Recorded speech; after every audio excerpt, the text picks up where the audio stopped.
शेतकरी मित्रांनो, ह्या डिसेंबर आणि जानेवारी महिन्यामध्ये नेमकी कोणत्या पिकांची लागवड करावी हा जर महत्त्वाचा प्रश्न तुमच्या समोर असेल तर ह्या व्हिडिओमध्ये मी तुम्हाला डिसेंबर जानेवारी महिन्यामध्ये टॉप 5 वेलवर्गीय जी पिकं आहेत ना त्यांची लागवड करण्यासाठी तुम्हाला सांगणार आहे।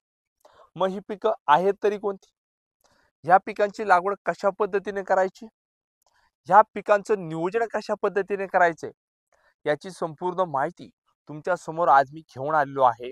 जय शिवराय, नमस्कार शेतकरी मित्रांनो, मी मिलिंद भोर स्वागत करतो तुमचं मिलिंद भोर आपल्या परिवारामध्ये शेतीविषयक युट्यूब चॅनलमध्ये। शेतकरी मित्रांनो, मागील 2 दिवसापूर्वी आपण व्हिडिओ बनवली होती डिसेंबर आणि जानेवारी महिन्यामध्ये नेमकी कोणती पिकं घ्यावी, तर त्यामध्ये टोटल 15 पिकं सांगितली होती। त्यामध्ये मुख्य पिकं तुम्हाला सांगतोय आता टोमॅटो, मिरची, वांगी, झेंडू ही पिकं सांगितली। पण काही शेतकऱ्यांचं म्हणणं आलं की आम्हाला फक्त निवडक 5 पिकं सांगा, म्हणूनच मी ह्या व्हिडिओमध्ये तुम्हाला थोडीशी लॉंग टर्म चालणारी आणि शेतकऱ्याला पैसाही कमवून देणारी जी टॉप 5 वेलवर्गीय पिकं आहे त्यांची माहिती सांगतोय। या माहितीसाठी जो कोणी शेतकरी बांधव सर्वप्रथम आपल्या चॅनलवर नवीन असतील, आज व्हिडिओ पाहत आहात, सबस्क्राईब नक्की करायचंय, समोरील घंटा ऑल ठेवण्याचा प्रयत्न करायचा। तर शेतकरी मित्रांनो, माहितीला सुरुवात करूया। डिसेंबर जानेवारी महिन्यामध्ये जी टॉप 5 वेलवर्गीय पिकं आहेत तर त्यातलं पहिलं आणि महत्त्वाचं पीक म्हणजे काकडी लागवड। व शेतकरी मित्रांनो, 40 ते 45 दिवसामध्ये चालू होणार आहे हे पीक। काकडीच्या व्हरायट्या प्रभू असेल, नाझिया असेल, चित्रा असेल, थोडक्यात हिरवी काकडी आणि पांढरी काकडी ह्या 2 काकड्या आपल्याला मार्केटमध्ये बघायला मिळतात। बाजारावर देखील तेजीत राहतो। दिवसाआड आपल्याला तोडायचं आहे, निश्चित स्वरूपात शेतकऱ्याचे पैसे आरामशीर होणार आहे।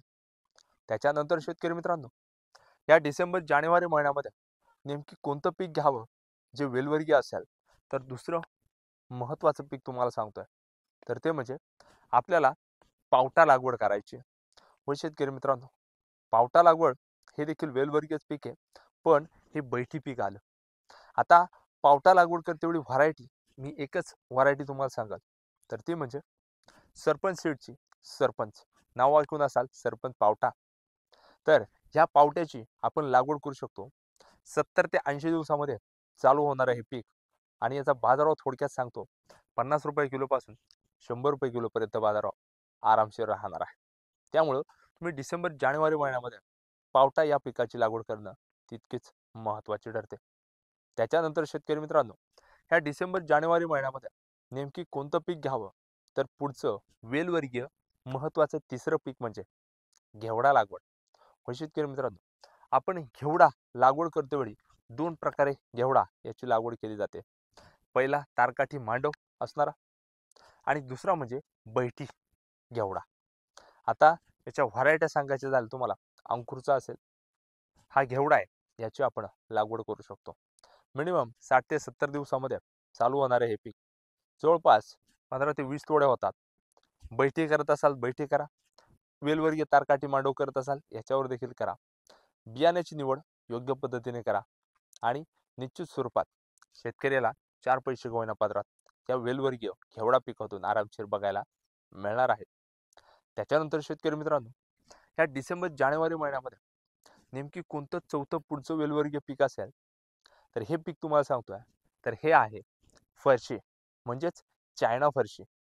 हो शेतकरी मित्रांनो, सध्याच्या टायमाला तुम्ही जर लागवड करत असाल तर ह्या टायमाला बाजारभाव सांगायचा झाला तर 80 रुपये किलो याप्रमाणे आहे। फाल्गुनी असेल, तुमच्या भागामध्ये जे बी बियाणं कृषी सेवा दुकानामध्ये उपलब्ध होईल हे घेऊ शकता। मिनिमम 5 तोडे होतात आणि यामध्ये देखील 2 प्रकार आहेत, एक बैठी फरशी आणि एक वेलवर्गीय तारकाठी मांडव ही फरशी आहे। तारकाठी मांडव याचे जास्त तोडे होतात, बैठी फरशीचे मात्र 4 ते 5 तोडे आरामशीर होतात आणि शेतकऱ्याला यातून 4 पैसे का होईना निश्चित स्वरूपात मिळणार आहे। कारण हे पीक ज्यावेळेस तुम्ही मार्केटमध्ये घेऊन जाणार त्यावेळेस मागणी त्याला प्रचंड प्रमाणे बघायला मिळते आणि जेवढी जास्त मागणी तेवढंच तुम्हाला तेवढा बाजारभाव बघायला मिळणार आहे।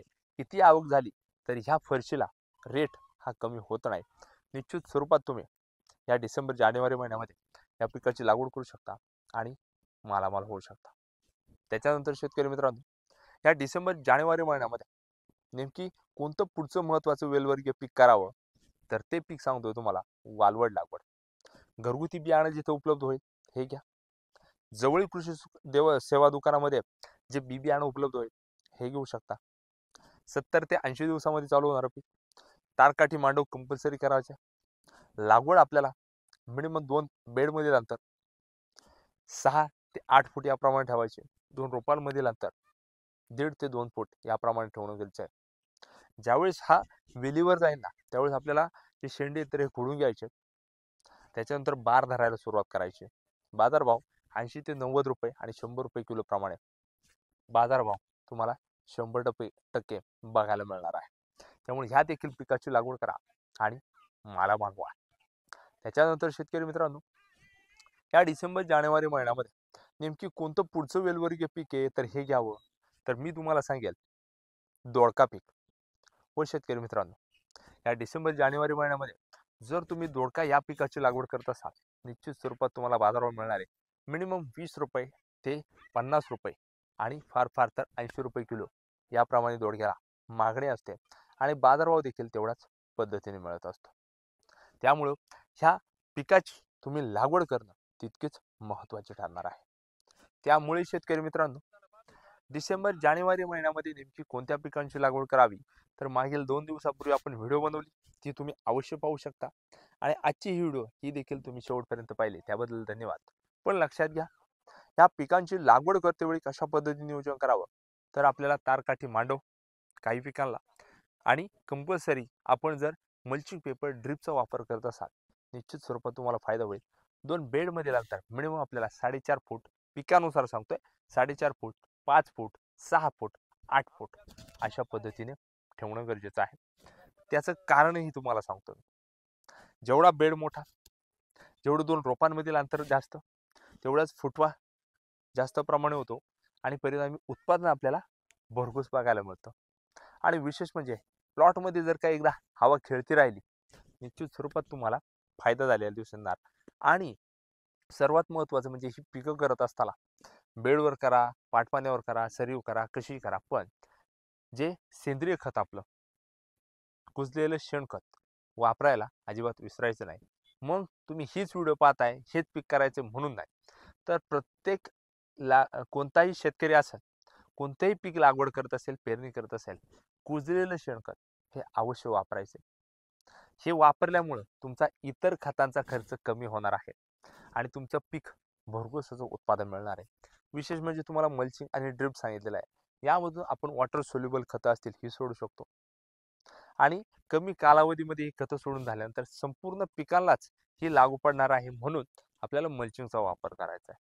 मल्चिंगचा वापर जर न करता तुम्ही पिकं करत असाल, गवतांचा प्रादुर्भाव जास्त, गवतांमध्ये रसशोषक किडी मावा जास्त प्रमाणे परिणामी तुमच्या पिकांवर अटॅक करणार आणि तुम्हाला उत्पादनामध्ये घट झालेली दिसून येणार. त्यामुळे शेतकरी मित्रांनो, ही जर आपली माहिती तुम्हाला आवडली, अजून देखील मिलिंद भोर या आपल्या शेतीविषयक यूट्यूब चॅनलला सबस्क्राईब केलं नसेल नक्की सबस्क्राईब करायचे. समोरील घंटा ऑल ठेवण्याचा प्रयत्न करायचा आहे. तुम्ही आपले व्हिडिओ कुठून, कोणत्या तालुक्यातून, जिल्ह्यातून, गावातून पाहतात कमेंट्स करायला मला अजिबात विसरायचं नाही. आणि हो, ही व्हिडिओ जास्तीत जास्त शेतकऱ्यांपर्यंत पोहोचवायची. कशी पोहोचवणार, खाली जे शेअरचं बटन दिसत असेल यावर क्लिक करा. तुमचे मित्र, नातेवाईक मंडळी, व्हॉट्सअप ग्रुप, शेतीविषयक ग्रुप असेल यांच्यापर्यंत ही व्हिडिओ पोहोचवण्याचा प्रयत्न करायचा आहे. धन्यवाद. जय जवान, जय किसान.